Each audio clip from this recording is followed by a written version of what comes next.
Welcome to this complete explainer on keeping the Bolivian ram. So, you're looking for a cichlid, right?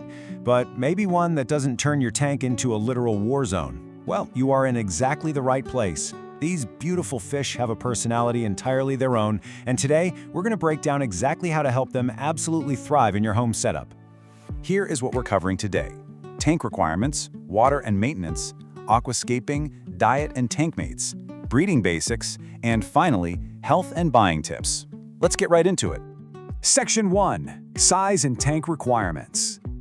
One of the absolute best things about the Bolivian ram? They are incredibly manageable in size. We're talking a maximum of just 3.5 inches for a fully grown adult male. And honestly, with good care, they're gonna be hanging out with you for a solid 4 years. It's a real game changer if you want that bold cichlid personality, but you just don't have the floor space for some massive 100-gallon setup.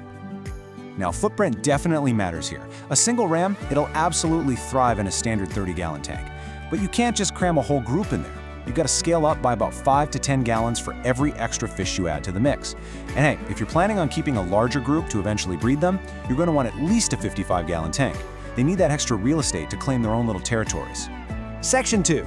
Water parameters and tank maintenance.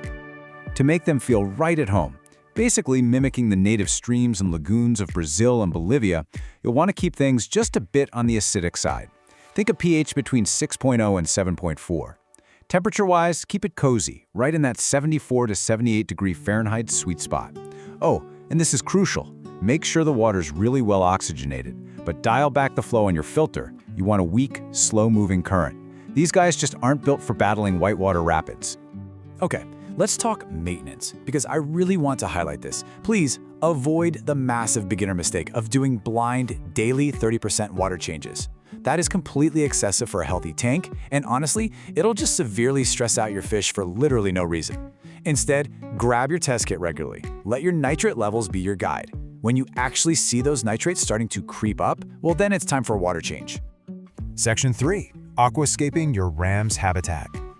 Building the ultimate ram paradise basically boils down to a 3-step process.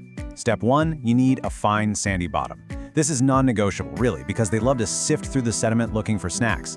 Step 2, layer in some driftwood, branches, and maybe some smooth rocks to give them plenty of shelter.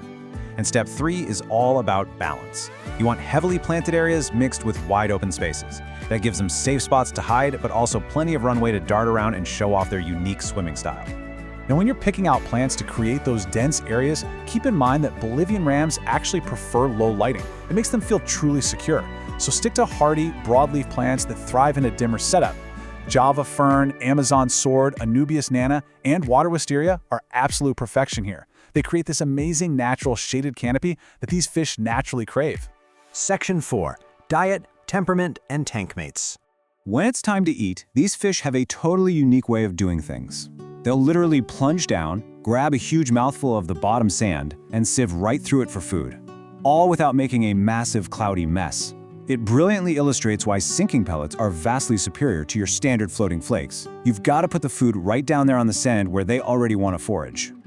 Since they're omnivores, you definitely want to supplement those pellets with meaty treats. Brine shrimp, bloodworms, chopped earthworms, they'll go crazy for them. But here is the real secret to maintaining that pristine water quality we talked about earlier: break their meals up.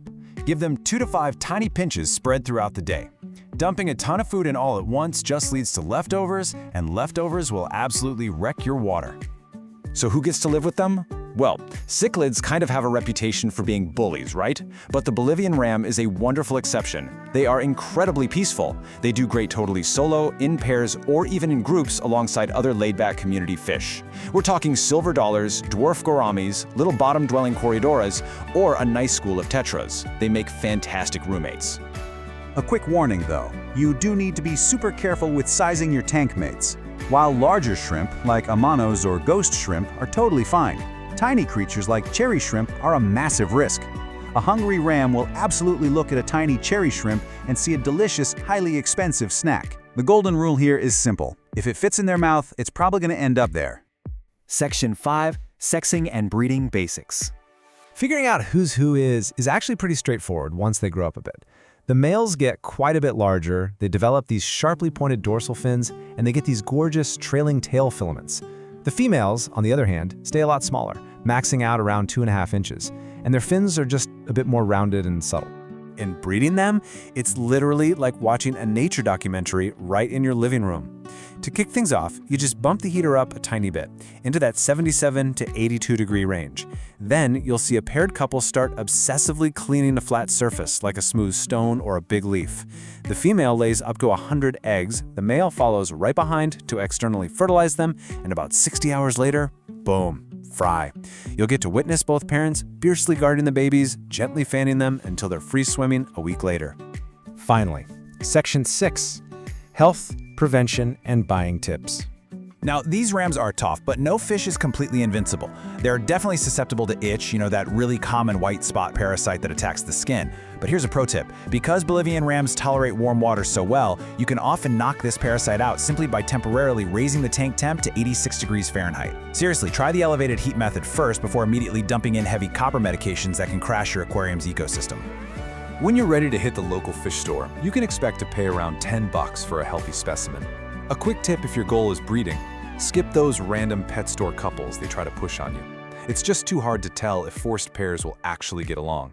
Instead, pick up a group of 8 to 10 juveniles and let them naturally pair off as they grow up. Oh, and the ultimate golden rule of fish keeping: quarantine everything. Put those new rams in a strict quarantine tank for a bit before you even think about dropping them into your main display.